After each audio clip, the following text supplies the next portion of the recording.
যেমন ভারত চায় বাংলাদেশের রাজনৈতিক বয়ান হোক মুক্তিযোদ্ধা বনাম রাজাকার।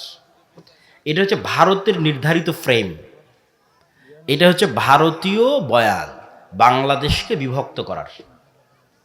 পৃথিবীর কোনো দেশে জয় পরাজয়ের পর আর আলাদা করা হয় না কাউকে। ধরো মোহাম্মদ সাল্লাল্লাহু আলাইহি ওয়াসাল্লাম মক্কা বিজয় করলো, মক্কা বিজয় করার পর যদি বলে এই আবু সুফিয়ানের ছেলেরা আর যারা মক্কায় আমার বিরুদ্ধে যুদ্ধ করতো এরা সব রাজাকার, এদেরকে কোনো পদ দেওয়া যাবে না, এদেরকে কোনো দায়িত্ব দেওয়া যাবে না, কেন এরা রাজাকার, এরা তো আগে থেকে রাসূলের বিরুদ্ধে ছিল। তাহলে একটা রাষ্ট্র প্রথমেই ভেঙে যায়, একটা রাষ্ট্রের মধ্যে প্রথমেই বিভেদ তৈরি হয়ে গেল। মোহাম্মদ সাল্লাল্লাহু আলাইহি ওয়াসাল্লাম কি নেতৃত্ব দিবে, কি রাষ্ট্র তৈরি করবে? উনি তো আগেই ওনার জনগণকে ভাগ করে দিচ্ছে, যারা আমার সাথে মদিনায় ছিল ওদেরকে সব ক্ষমতা দিব, আর যারা আমার সাথে মদিনায় ছিল না, যারা মক্কায় আমার বিরোধিতা করেছে এদেরকে দিব না। বরং রাসূল সাল্লাল্লাহু আলাইহি ওয়াসাল্লাম কি করেছে তোমরা জানো? রাষ্ট্র পরিচালনার ট্রিক্স, রাষ্ট্র গড়তে চাইলে এটা করাই লাগবে, কোনো রাস্তা নেই। রাসূল সাল্লাল্লাহু আলাইহি সাল্লাম মক্কা বিজয়ের পর হুনাইনের যুদ্ধে বিজয়ী হয়ে যত গনিমতের মাল ছিল আল্লাহর ওয়াস্তে সব গনিমতের মাল, 90% গনিমতের মাল, 80% গনিমতের মাল মক্কার নতুন মুসলিমদের দিয়ে দিয়েছে। মানে তোমাদের ভাষায় যদি বলি তাহলে রাজাকারদের দিয়ে দিয়েছে। তো এখন যারা মুক্তিযোদ্ধা, মানে যারা আগে থেকে ইসলামকে ধরে রেখেছে, এদের তো মন খারাপ। তখন রাসূলুল্লাহ সাল্লাল্লাহু আলাইহি ওয়াসাল্লাম আনসারী এবং মুহাজির এই দুই সাহাবী তাদের সামনে দাঁড়িয়ে বিশাল ভাষণ দিল, বলল মক্কার নতুন মুসলিমরা নিয়ে যাচ্ছে সকল সম্পদ গনিমতের মালের, আর তোমরা আনসারী আর মুহাজিররা নিয়ে যাচ্ছ আল্লাহর নবীকে তোমাদের বাড়িতে, তোমাদের মদিনায়। বলেন আল্লাহু আকবার। তখন ওই মদিনায় যে মুহাজির এবং আনসার সাহাবীরা ছিল ওদের চোখ দিয়ে পানি পড়তেছে। এটা কিন্তু এই কথাটার ভার বুঝতে হলে আপনাকে বুঝতে হবে আল্লাহর নবীর বাড়ি মক্কা, আল্লাহর নবীর শৈশব মক্কা, আল্লাহর নবীর কৈশোর মক্কা, আল্লাহর নবীর যৌবন মক্কা, আল্লাহর নবীর বংশ মক্কা, আল্লাহর নবীর স্মৃতি মক্কা।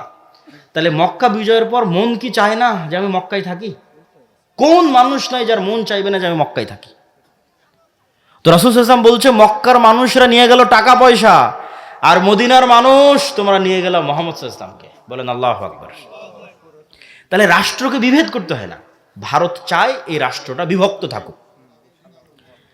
তাহলে আজ 50 বছর পার হয়ে গেছে, এই ফ্রেমে তোমরা রাজনীতি করো যে তুই মুক্তিযোদ্ধা তুই রাজাকার, তুই মুক্তিযোদ্ধা তুই রাজাকার। এই ফ্রেমে যতদিন রাজনীতি চলবে এই দেশ বিভক্ত থাকবে, দেশ উঠতে পারবে না, দাঁড়াতে পারবে না। আফগানিস্তানে যখন তালেবানরা দেশ বিজয় করলো, ওদের বিরুদ্ধে যত যোদ্ধা ছিল ওদের বিরুদ্ধে যুদ্ধ করেছে, সবকে বললো তোমরা যদি ক্ষমা চেয়ে মাপ চেয়ে আমাদের সাথে কাজ করো তোমাদের সবাইকে নিজ নিজ পদে বহাল রাখা হবে। কে ব্যাংকের গভর্নর ছিল সে ব্যাংকের গভর্নর থাকবা, কে আর্মির জেনারেল ছিল সে আর্মির জেনারেল থাকবা, সবকে ক্ষমা, শুধু আমাদেরকে ক্ষমা চাইতে হবে এবং আমাদের নেতৃত্ব মানতে হবে। তাহলে দেশ একদিনে এক হয়ে গেল। দেশ এক হয়ে গেল মানে এই দেশ এখন উন্নত হবে। এটাকে বলা হয় রিকনসিলিয়েশন, ক্ষমা। এই ক্ষমা বাংলাদেশের যে পক্ষই রাজনীতি করুক না কেন তাকে রিকনসিলিয়েশনটা করতে হবে, যে পক্ষই ক্ষমতায় আসুক না কেন। এক পক্ষ আর এক পক্ষকে মারতে থাকবে, ধরতে থাকবে, দেশ সামনে আগাবে না। তো ওই যে বয়ান, তো তুমি বাংলাদেশে কোন বয়ান তৈরি করতেছো? এই বয়ান তৈরি করার ক্ষমতার মতো তোমার প্রতিষ্ঠান আছে কিনা? তুমি গিয়ে ডেইলি স্টার, প্রথম আলোর ওখানে মারামারি ভাঙচুর করে ফেললা, এই মারামারি ভাঙচুরে তাদের বয়ান আরও শক্তিশালী হলো। এখন প্রতিদিন ওরা প্রোগ্রাম করতেছে এই এক ভাঙ্গা হারমোনিয়াম নিয়ে, আর তোমার ভাই মরে গেছে ওটা নিয়েও তুমি কিছু করতে পারতেছো না, এটাই ন্যারেটিভ। তাহলে তোমাকে ওই রকম স্ট্রং প্রতিষ্ঠান লাগবে, যে স্ট্রং প্রতিষ্ঠান তোমার ন্যারেটিভকে ধারণ করবে, তোমার ন্যারেটিভকে সামনের দিকে এগিয়ে নিয়ে যাবে। তো এই জন্য বেগম রোকেয়া নারী জাগরণের অগ্রদূত না নারী অধপতনের অগ্রদূত, এই বয়ান বাংলাদেশের মুসলমানেরা নির্ধারণ করবে এরকম শক্তি বাংলাদেশের মুসলমানদের নাই। তাহলে এই বয়ান ভাঙতে হলে তোমাকে ওইরকম প্রতিষ্ঠান লাগবে। ইসলাম এবং মুসলমানদের বিজয়ের জন্য আল্লাহর সাহায্য জরুরি, ফুল স্টপ। আল্লাহর সাহায্য ছাড়া ইসলাম এবং মুসলমানদের বিজয় অতীতে কোনোদিন হয়নি, ভবিষ্যতে কোনোদিন হবে না। দুনিয়াবি কোনো রাস্তায়, শুধু দুনিয়াবি রাস্তায় আল্লাহর সাহায্য ছাড়া, শুধু দুনিয়াবি রাস্তায় ইসলাম এবং মুসলমানদের বিজয় হয় না, ফুল স্টপ। অতীতেও হয়নি, ভবিষ্যতেও হবে না। তাহলে আপনাকে জানতে হবে আমি যে রাস্তায় আছি এই রাস্তায় আল্লাহর সাহায্য আছে কিনা। যতক্ষণ আপনি আল্লাহর সাহায্য নিশ্চিত না করতে পারবেন ততক্ষণ আপনার দুনিয়াবী উপকার হতে পারে, ইসলাম প্রতিষ্ঠা হবে না, ইসলাম এবং মুসলমানদের উপকার হবে না, আপনার ব্যক্তিগত উপকার হতে পারে ওই পদ্ধতিতে, ওই রাস্তায়। তো আল্লাহর সাহায্য ছাড়া হয় না। দলিল একটা তো মুসা আলাইহিস সালামের ঘটনা আপনারা শুনলেনই। মুসা আলাইহিস সালাম যখন সমুদ্র পার হলেন তখন সিনাই মরুভূমি, এখনও আপনি গুগল ম্যাপে গেলে লোহিত সাগর পার হওয়ার পর ইসরায়েল এবং ফিলিস্তিন মুখে যখন যেতে থাকবেন, গাজা মুখে যখন যেতে থাকবেন, তখন সৌদি আরব, মিশর, ইসরায়েল, ফিলিস্তিন এই 3 দেশের মধ্যে বিশাল মরুভূমি, এখনও মরুভূমি, এর নাম হচ্ছে সিনাই মরুভূমি। এই সিনাই মরুভূমিতে মুসা আলাইহিস সালাম বানু ইসরায়েলদের নিয়ে ঘুরপাক খাচ্ছে। ওখানে তুর পাহাড় আছে, সিনাই মরুভূমি তুর পাহাড়ে, এই তুর পাহাড়ের আশেপাশেই ঘুরপাক খাচ্ছে। তো এদেরকে বলা হলো যে সামনে জেরুজালেম, এই জেরুজালেম তোমাদের বাপদাদার ভিটা, তোমরা যুদ্ধ করে বিজয় করো। কেন বাপদাদার ভিটা? ইব্রাহিমের ছেলে ইসহাক জেরুজালেমে থাকতো, ইসহাকের ছেলে ইয়াকুব জেরুজালেমে থাকতো, ইয়াকুবের ছেলে ইউসুফ এবং তার 11 ভাই এরাও জেরুজালেমে থাকতো ফিলিস্তিনে। ইউসুফ যখন মিশরে চলে গেল, বাকি 11 ভাই এবং পিতা সহ মাতা সহ সবাই যখন মিশরে চলে গেল, তখন ফিলিস্তিন ছেড়ে দিয়ে এরা মিশরে চলে গেল। মিশরে সরকারের পরিবর্তনের কারণে এরা গোলাম হয়ে গেল, ফেরাউন ক্ষমতায় আসলো, এরা গোলাম। এদের গোলামি চলল 300 বছর, 400 বছর। 300-400 বছর পর এদেরকে গোলামি থেকে মুক্তি দেওয়ার ব্যবস্থা আল্লাহ করতেছে মুসা আর হারুনের মাধ্যমে। এই মুসা আর হারুন ইব্রাহিমেরই সন্তান, ইসহাকেরই সন্তান, ইয়াকুবেরই সন্তান, ইউসুফ এবং তার 11 ভাইয়েরই সন্তান। তাহলে এদের বাপদাদার বাড়ি কোনটা হলো? জেরুজালেম। মিশরে তো ওরা পরে গেছিল। তো আল্লাহ বলছে ঠিক আছে, এখন তোমরা জেরুজালেমে যুদ্ধ করে বিজয় করো।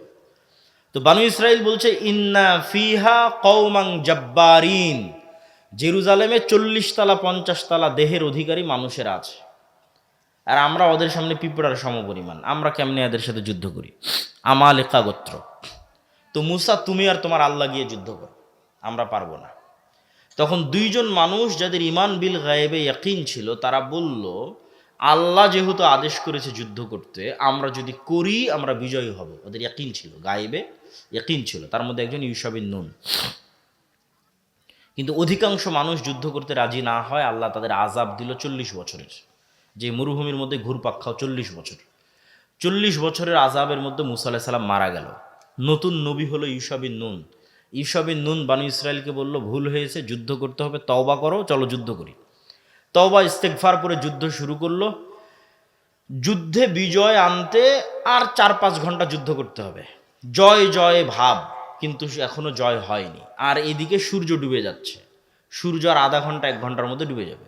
শুক্রবারের দিন বিকেলবেলা, আর শনিবারে মুসা আলাইহিস সালামের দিনে যুদ্ধ নিষিদ্ধ। তাহলে যুদ্ধ আবার শুরু করতে হবে রবিবার। তো ইউশা বিন নুন দেখলেন যে আজকে যদি এক টানে এক ঝটকায় যুদ্ধ শেষ করে বিদায় না হতে পারি, তাহলে এই জয়ের মোমেন্টাম তৈরি করা কঠিন আছে।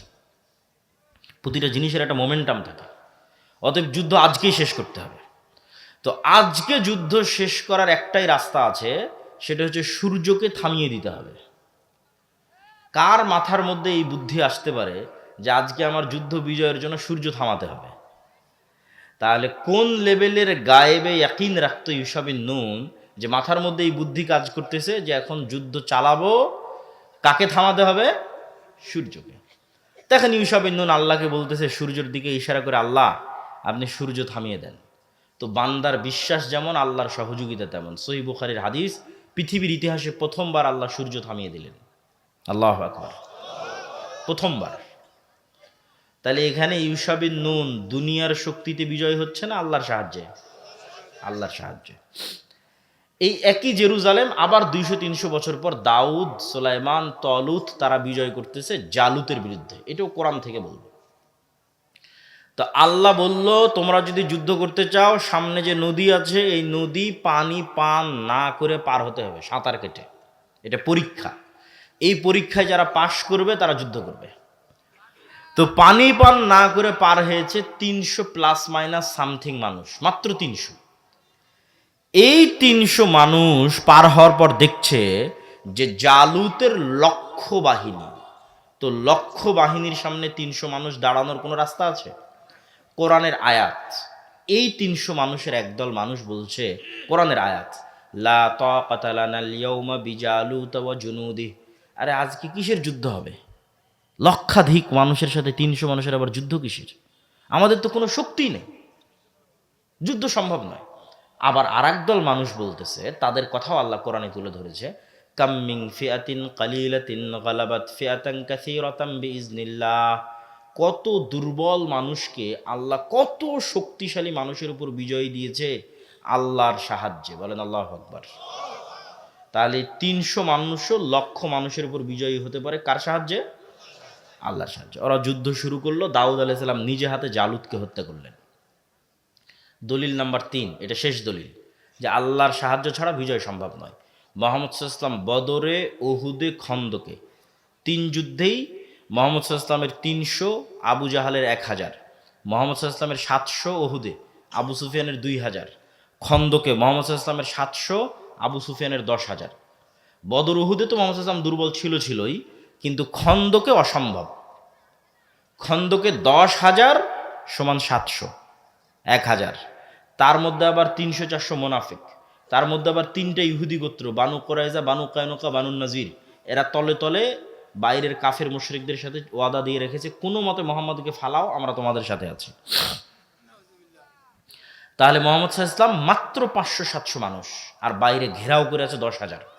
বদরে এবং উহুদে একত্রিত হয়েছিল শুধু মক্কার মানুষ, আর খন্দকের দিন একত্রিত হয়েছে পুরো সৌদি আরবে, পুরো আরবে যত গোত্র উপগোত্র আছে সবাই একত্রিত হয়েছে। মদিনাকে মাটির সাথে মিশিয়ে দিতে হবে। মুহাম্মদ সাল্লাল্লাহু আলাইহি ওয়াসাল্লামের জীবনের সবচেয়ে করুণ এবং অসহায় সময় দুইটা, অসহায় নয়, দুইটা সময় সবচেয়ে অসহায়। একটা খন্দকের যুদ্ধের 1 মাস, আর একটা হচ্ছে আবু তালেবের সাথে শিয়াবে আবু তালেবে গৃহবন্দী অবস্থায় যে 3 বছর মক্কায়। তো মুহাম্মদ সাল্লাল্লাহু আলাইহি ওয়াসাল্লামের জীবনের যত ঘটনা দেখেন, পেটে পাথর বাঁধা, ক্ষুধার যন্ত্রণায়, সাহাবীদের খাবার না, এগুলো সব খন্দকের যুদ্ধের ঘটনা। এর চেয়ে করুণ ঘটনা মুহাম্মদ সাল্লাল্লাহু আলাইহি ওয়াসাল্লামের লাইফে আর পার হয়নি। তাহলে বদর, উহুদ, খন্দকে মুহাম্মদ সাল্লাল্লাহু আলাইহি ওয়াসাল্লামের কোনো রাস্তা নাই যে দুনিয়াবি লজিকে উনি বিজয়ী হতে পারে। বিজয়ের একমাত্র রাস্তা কার সাহায্য লাগবে? আল্লাহর সাহায্য লাগবে। একটা যুদ্ধে মুহাম্মদ সাল্লাল্লাহু আলাইহি ওয়াসাল্লাম দুনিয়াবি দিক থেকে শক্তিশালী ছিল, ওটা হচ্ছে হুনাইনের যুদ্ধ। এই যুদ্ধটা হয়েছে মক্কা বিজয়ের পর। তো মক্কা বিজয় করে তো এমনি কনফিডেন্স লেভেল হাই, সাহাবীদের কনফিডেন্স এমনি হাই, যে যেই মক্কা থেকে আমাদের বের করে দেওয়া হয়েছিল সেই মক্কা আজকে আমরা বিজয় করে নিয়েছি। তাহলে তো এমনি আত্মবিশ্বাস টপ লেভেলে। তার উপর আবার যুদ্ধের মাঠে গিয়ে দেখছে 12,000 মুজাহিদ। হুনাইনের যুদ্ধে সাহাবী 12,000। কোথায় 300 জন নিয়ে যুদ্ধ করেছে, 700 জন নিয়ে যুদ্ধ করেছে, 1,000 জন নিয়ে যুদ্ধ করেছে, আর কোথায় 12,000। তো একে তো মক্কা বিজয় করে এসেছে, আর একে তো 12,000 মানুষ। আত্মবিশ্বাস টপ লেভেলে। বদর, উহুদ, খন্দকে যেহেতু দুর্বল ছিল, ভরসা ছিল আল্লাহর উপর। হুনাইনে দেখছে নিজেরাই সব, তখন নিজের উপর ভরসা। যুদ্ধ শুরু হওয়ার আধা ঘন্টার মধ্যে সব সাহাবী পালাচ্ছে আল্লাহর নবীর সামনে দিয়ে। পালানো শুরু। মুহাম্মদ সাল্লাল্লাহু আলাইহি ওয়াসাল্লাম অবস্থা বেগতিক দেখে ঘোড়া থেকে লাফ দিয়ে ভাষণ দেওয়া শুরু করলেন। আর ওনার চাচার খুব উঁচু আওয়াজ ছিল, মাইকের মতো। তো চাচা আব্বাসকে ডাক দিয়ে বললেন, আমি যা বলছি আপনি চিল্লিয়ে চিল্লিয়ে মানুষকে বলেন। তাহলে কি বোঝা গেল? মুহাম্মদ সাল্লাল্লাহু আলাইহি ওয়াসাল্লামের জীবদ্দশায় উনি জীবিত থাকতে, উনি যেই যুদ্ধে নিজে স্বয়ং উপস্থিত আছে, সেই যুদ্ধে দুনিয়ার শক্তিতে বিজয় হচ্ছে না। বুঝেন না মনে আমার কথা? দুনিয়ার শক্তিতে পাওয়ারফুল, বিজয় হচ্ছে না। তাহলে নবীর জীবদ্দশায় কার সাহায্য ছাড়া বিজয় হচ্ছে না? দুনিয়ার শক্তি আছে তাও হচ্ছে না। কার সাহায্য লাগতেছে? আল্লাহর সাহায্য। আপনি যদি পারমাণবিক অস্ত্রেরও মালিক হয়ে যান, বিশ্বাস করেন আল্লাহর সাহায্য যদি না থাকে, ইসলাম এবং মুসলমানদের বিজয় সম্ভব নয়। তাহলে ফার্স্ট শর্ত পূরণ করতে হবে কার সাহায্য? আল্লাহর সাহায্য। আল্লাহর সাহায্য দুনিয়াতে কিভাবে আসে? আল্লাহর সাহায্য পৃথিবীতে নেমে নিয়ে আসার টেকনোলজি কি, সিস্টেম কি, পদ্ধতি কি, কোন টেকনোলজি ইউজ করলে আসমানি সহযোগিতা পৃথিবীতে নামে? তার একটা টেকনোলজি হচ্ছে সৎ আমল। সৎ আমলের মধ্যে সবচেয়ে পাওয়ারফুল হচ্ছে সালাত। সালাতের মধ্যে সবচেয়ে পাওয়ারফুল হচ্ছে রাতের সালাত। বুঝেন? তাহলে আসমান থেকে সহযোগিতা দুনিয়াতে নেমে আসবে, তার সবচেয়ে পাওয়ারফুল ওয়ে হচ্ছে রাতের সালাত। বদরের যুদ্ধের আগের দিন মুহাম্মদ সাল্লাল্লাহু আলাইহি ওয়াসাল্লাম এত লম্বা রাতের সালাত, বদরের যুদ্ধের দিন তার তাঁবুর মধ্যে খিমার মধ্যে হাত উঁচু করে এমন দোয়া, চোখের অঝোর ধারা পানি, যে আবু বকর রাদিয়াল্লাহু তাআলা আনহু পর্যন্ত ক্লান্ত হয়ে গেছে যে আরে আপনি তো নবী, আপনার কাছে সবসময় জিবরাইল আসে, আল্লাহ তো আপনাকে বিজয়ী করবেই, এত লম্বা রাতের সালাতের কি দরকার? এত লম্বা দোয়ার কি দরকার? কিন্তু আপনি নিশ্চিত জেনে রাখেন যে আমি যতটুকু জানি, আপনি যতটুকু জানেন, তার চেয়ে মুহাম্মদ সাল্লাল্লাহু আলাইহি ওয়াসাল্লাম হাজার গুণ বেশি জানে যে আল্লাহর সাহায্য ছাড়া বদরে বিজয় সম্ভব নয়। ঠিক আমার এবং আপনার চেয়ে মুহাম্মদ সাল্লাল্লাহু আলাইহি ওয়াসাল্লাম আরো লক্ষ কোটি গুণ বেশি জানে যে আল্লাহর সাহায্য পৃথিবীতে আনার রাস্তা হচ্ছে সালাত, সালাতের মধ্যে রাতের সালাত।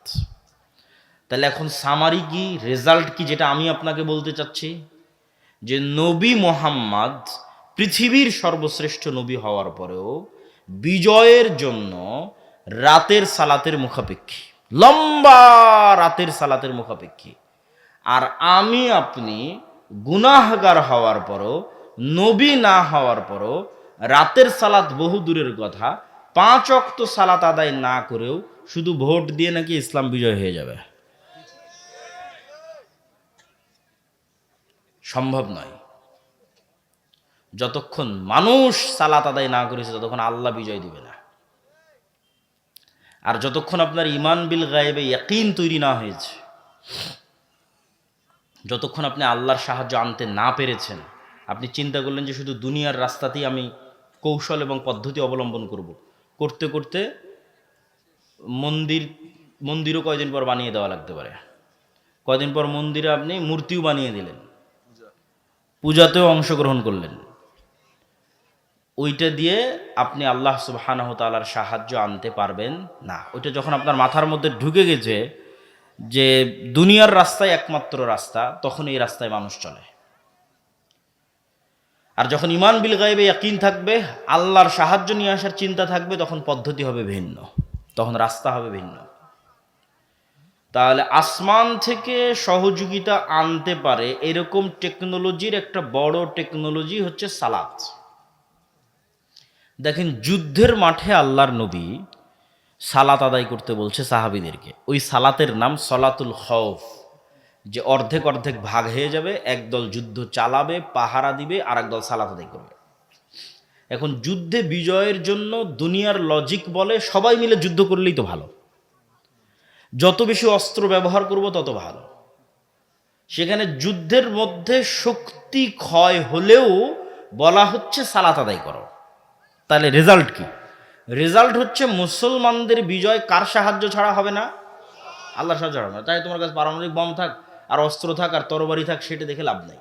তোমাকে আগে প্রথম শর্ত পূরণ করতে হবে যে কার সাহায্য লাগবে? আল্লাহর সাহায্য। আর আল্লাহর সাহায্য পৃথিবীতে নামিয়ে আনতে পারে একটাই মাধ্যম, সেটা হচ্ছে সালাত। এটা মিস দেওয়া যাবে না। যার সালাত মিস হয়ে গেছে ও আল্লাহর গন্তি থেকে বের হয়ে গেছে, আল্লাহর কাউন্টের মধ্যে নাই। এখন বেনামাজি কোথায় পড়ে মারা গেল, কোথায় তার কি হলো, এটা আল্লাহ সুবহানাহু ওয়া তাআলা দেখবেন না।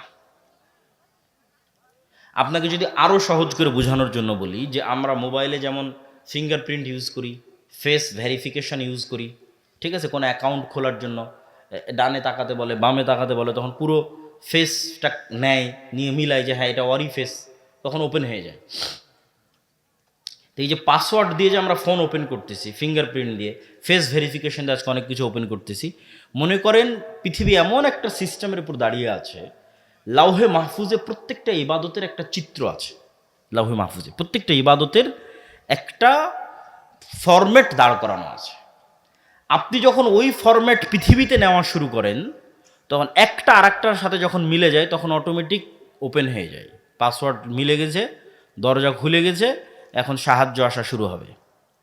ওই জন্য ওই সেম ফরম্যাটে দাঁড়াতে হবে, সেম ফরম্যাটে, সেম ফরম্যাটে সিজদা, রুকু, ঠিক আছে? এইটা ভেরিফিকেশন, পাসওয়ার্ড, ওইখানে যেখানে যেটা মোহাম্মদ ইসলাম বলেছে সেখানে সেটা বলতে হবে।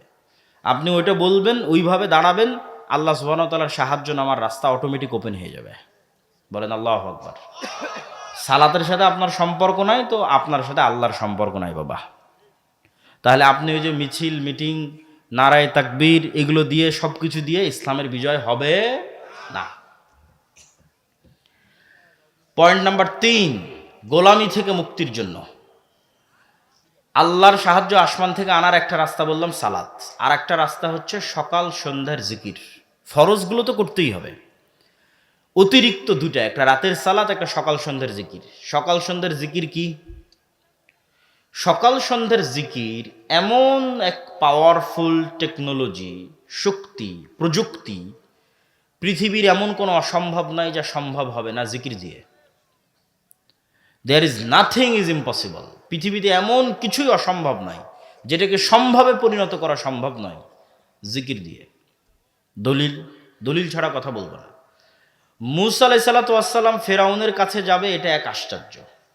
মুসা আলাইহিস সালাম জিতবে, ফেরাউন পরাজিত হবে, আর চেয়ে আশ্চর্যের ঘটনা পৃথিবীতে ঘটেনি, ভবিষ্যতে আর ঘটবে না। তো মুসা আলাইহিস সালামকে যখন আল্লাহ বলছে যাও ফেরাউনের কাছে, তখন ওখানে কোরআনের একটা আয়াত আছে, ওয়ালা তানিয়া ফি জিকরি।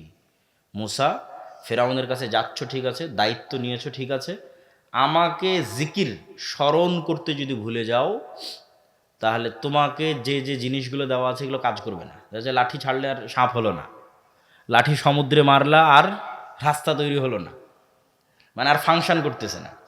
তো চার্জ তো ঠিক রাখা লাগবে, চার্জ ঠিক না রাখলে ওপেন হবে কেমনে, ফাংশন করবে কেমনে? ওইটা ঠিক রাখার জন্য তোমাকে সব সময় আল্লাহর জিকিরে ব্যস্ত থাকবে। বলা তানিয়া ফি জিকিরি, আমাকে ভোলা যাবে না, আমার জিকির করতে হবে। আমার জিকির যদি করো সব ওকে। কত বড় বাদশাহ ফেরাউন, সেটা দেখার দায়িত্ব আল্লাহর, ওটা তোমার না। তখন বিশাল সমুদ্রের মধ্যে রাস্তা তৈরি হয়ে যাবে। জাকারিয়া আলাইহিস সালাতু ওয়াস সালাম মারিয়ামকে দেখে আল্লাহর কাছে দোয়া করতেছে, হুনালিকা দাআ জাকারিয়া রব্বাহ, যে আল্লাহ এই মারিয়াম এত ভালো মেয়ে, আমার যদি এরকম একটা ছেলে থাকতো, যেমন এখন অনেক মানুষ মনে করতেছে যে উসমান হাদি যেরকম সাহসী, এরকম যদি আমাদের একটা সন্তান হতো। তো আল্লাহর সাথে সাথে জাকারিয়া আলাইহিস সালামকে বললেন ঠিক আছে তোমার সন্তান হবে। এখন জাকারিয়া আলাইহিস সালামের নিজেরই আর বিশ্বাস হয় না যে সন্তান হবে। কেন না, ওনার বয়স হয়ে গেছে 90-100 বছর বয়স, দাড়ি পেকে গেছে, চুল পেকে গেছে, স্ত্রী বন্ধায়, চেয়েছেন ঠিক আছে, হবে কেমনে? তখন উনি পাল্টা আল্লাহকে বলতেছে, আল্লাহ হবে যে, এটার কিছু চিহ্ন বলেন, আলামত বলেন। তো আল্লাহ বলছে চিহ্ন এবং আলামত হচ্ছে তুমি সকালে সন্ধ্যায় আমার জিকির করবে। বলেন আল্লাহু আকবার। কোরআন পূর্ণ হয়ে আছে সকাল সন্ধ্যার জিকিরের কথা দিয়ে। বুকরাতা ওয়া আসিলা বিল আশি ওয়াল ইবকার বিল গুদুবি ওয়াল আসাল ক্বাবলা গুরুবিশ শামসি ক্বাবলা তুলুইশ শামসি ক্বাবলাল গুরুব, এগুলো কোরআনের আয়াত। তো জিকির কেন পাওয়ারফুল, এটার লজিকটাও আপনাকে ভেঙে দিই। জিকির পাওয়ারফুল কেন বুঝার জন্য বলতেছি। এইভাবে কোরআন এবং হাদিস আসছে এটা নয়, বুঝার সুবিধার্থে উদাহরণ দিচ্ছি। জিকির মনে করেন সাউন্ড টেকনোলজি, একটা টেকনোলজি যেটা শব্দ নির্ভর। এখনকার টেকনোলজি আলো নির্ভর, ওয়েভ নির্ভর। ওই যে ক্যামেরা লাইভ চালাচ্ছে, ওর আমাদের কম্পিউটার কাজ করতেছে, আমাদের মোবাইল কাজ করতেছে, মাইকটা বাজতেছে, লাইটগুলো চলতেছে, সব ওয়েভ, আলো নির্ভর টেকনোলজি। তো জিকির হচ্ছে শব্দ নির্ভর টেকনোলজি। শব্দ সবচেয়ে পাওয়ারফুল, কেননা সকল কিছুর সৃষ্টি শব্দ। আল্লাহ সুবহানাহু ওয়া তাআলা আসমান জমিন সৃষ্টি করেছেন কুন ফায়াকুন, শব্দ, আওয়াজ।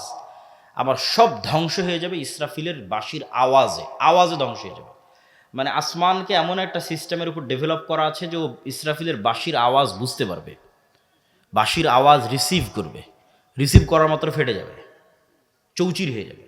সূর্যকে এমনভাবে সেট করা আছে ও আওয়াজ বুঝে। এরা সবাই আওয়াজ বের করে এবং আওয়াজ বুঝে। আল্লাহ কোরআনে বলছেন এটা গায়েব, আল্লাহ জানিয়েছেন। এই গায়েবটা আমি আপনাকে জানাচ্ছি, আল্লাহ জানিয়েছেন কোরআনে। ইউসাব্বিহু লিল্লাহি মা ফিস সামাওয়াতি ওয়া মা ফিল আরজ, আসমান জমিন এবং তার মধ্যে যা কিছু আছে, এই মাইকও, এই পানির বোতলও, এই গায়ের জামাও, এই প্যান্ডেলও, এরা সব 24 ঘন্টা আল্লাহর তাসবিহ পাঠ করতেছে। এটা গায়েব, কেউ জানে না, আল্লাহ কোরআনে জানিয়েছেন। এই গায়েবের উপর যখন আপনি ইয়াকিন রাখবেন, আপনার গোলামি থেকে মুক্তির রাস্তা শুরু হয়ে গেছে কিন্তু। আর এই গায়েবের উপর ইয়াকিন না থাকলে আপনি আগাতে পারবেন না। তাহলে 1 নম্বর হচ্ছে গায়েবের উপর ইয়াকিন লাগবে। তাহলে এরা তো 24 ঘন্টা শব্দ বের করছে, মানে আমি যে শব্দ বলবো এই শব্দ এরা বুঝবে। আমি যদি বলি সুবহানাল্লাহ বিহামদিহি সুবহানাল্লাহিল আযীম, তাহলে সব শুনতেছে, যতদূর পর্যন্ত শুনতেছে এরা প্রত্যেকটা কিয়ামতের মাঠে সাক্ষী দিবে। আল্লাহু আকবার। মুয়াজ্জিনের মাইকের আজান যতদূর পর্যন্ত যাবে এরা সবগুলো সেভ করে, রেকর্ড, শুনে, আন্ডারস্ট্যান্ড করে, ফিল করে, সব এরা কিয়ামতের মাঠে সাক্ষী দিবে। এই জন্য জিকির মোস্ট পাওয়ারফুল, কেন সাউন্ড টেকনোলজি মোস্ট পাওয়ারফুল। গোলামি থেকে আজাদির 4 নাম্বার রাস্তা, এবং এটা সবচেয়ে গুরুত্বপূর্ণ, আজকের আলোচনার সবচেয়ে গুরুত্বপূর্ণ পার্ট। এই একটা সমস্যা যদি আমরা সমাধান করে ফেলতে পারি, যেটা এখন বলবো, আলাদা করে কোনো আন্দোলন করা লাগবে না, আলাদা করে মিছিল মিটিং লাগবে না, আলাদা করে ভোট লাগবে না, সারা বাংলাদেশ একদিনে ইসলামপন্থী হয়ে যাবে, একদিনে ইসলামের বিজয় হয়ে যাবে। সেই রাস্তাটা কি? ইসলামের বিজয় মানে আপনি কি বুঝেন এটা আগে আপনাকে বুঝতে হবে।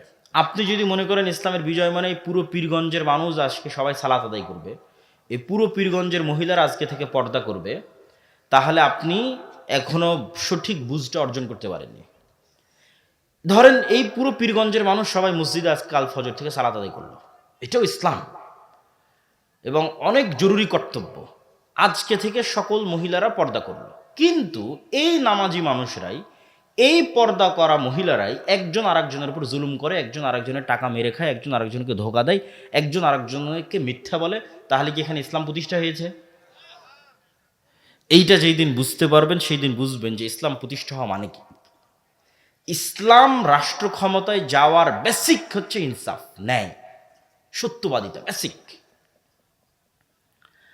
ঈসা আলাইহিস সালাতু ওয়াস সালাম যেই দিন সমগ্র পৃথিবীর শাসনভার হাতে নেবেন, সেই দিন ঈসা আলাইহিস সালাতু ওয়াস সালামের শাসনের গুণ বর্ণনা করছে মুহাম্মদ সাল্লাল্লাহু আলাইহি ওয়াসাল্লাম, যে ওই দিন ঈসা আলাইহিস সালাম সমগ্র পৃথিবীতে ন্যায় প্রতিষ্ঠা করবে। তাহলে ঈসা আলাইহিস সালামের শাসনের গুণ কি? সমগ্র পৃথিবীতে কি প্রতিষ্ঠা হবে? ন্যায় প্রতিষ্ঠা হবে। তাহলে আমরা তো সারা বাংলাদেশে 90% মুসলমান।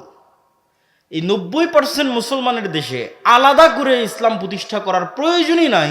যদি 90% মুসলমানের দেশে সবাই আজ থেকে বলে যে আমি ন্যায় প্রতিষ্ঠা করব, সত্যবাদী হব, আলাদা করে কিছু করা লাগবে না, 80% ইসলাম প্রতিষ্ঠিত হয়ে যাবে। ওইটা যদি আপনি ফিল আপ না করতে পারেন, তাহলে বাহ্যিকভাবে যতই হোক বাস্তবে ইসলাম প্রতিষ্ঠিত হবে না। তাহলে এবং ওই গুণটা, আমরা যে দুর্নীতির মধ্যে আছি, ধোঁকাবাজির মধ্যে আছি, 2 নম্বরই রাস্তার মধ্যে আছি, এটা গোলামির গুণ, এইটা গোলামির চিহ্ন। দেখেন এই যে ইসাক আলাইহিস সালামের সন্তানেরা, ইব্রাহিম আলাইহিস সালামের সন্তানেরা, এদেরকে আল্লাহ বলছে শনিবারের দিন তোমরা মাছ ধরবে না। এরা কি করলো? শনিবারের দিন মাছগুলো না ধরে আটকে রেখে দিল, দিয়ে ওই মাছগুলোকে রবিবারের দিন ধরলো। কি 2 নম্বরই বুদ্ধি! তাহলে ইব্রাহিমের সন্তান এত 2 নম্বরই বুদ্ধি কেমনে শিখলো? নবীর সন্তান এত 2 নম্বরই বুদ্ধি কেমনে জানে? ওই যে ফেরাউনের যে 300 বছর গোলাম ছিল, গোলামি মে বদল জাতি হে কওমো কা জমির, আল্লামা ইকবাল বলেছে, গোলামিতে মিথ্যা বলা শিখে নিয়েছে। আপনি নিশ্চিত থাকেন আমরা মুসলমানেরা ধোঁকাবাজি, দুর্নীতি, 2 নম্বরই রাস্তা জানতাম না।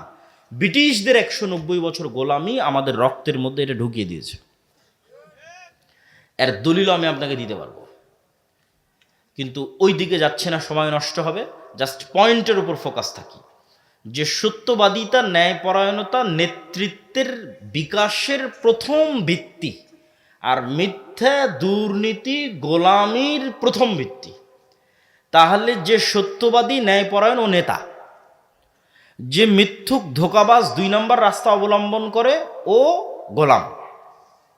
এখন আপনি আরো আপনাকে প্র্যাকটিক্যাল উদাহরণে চলে যায়।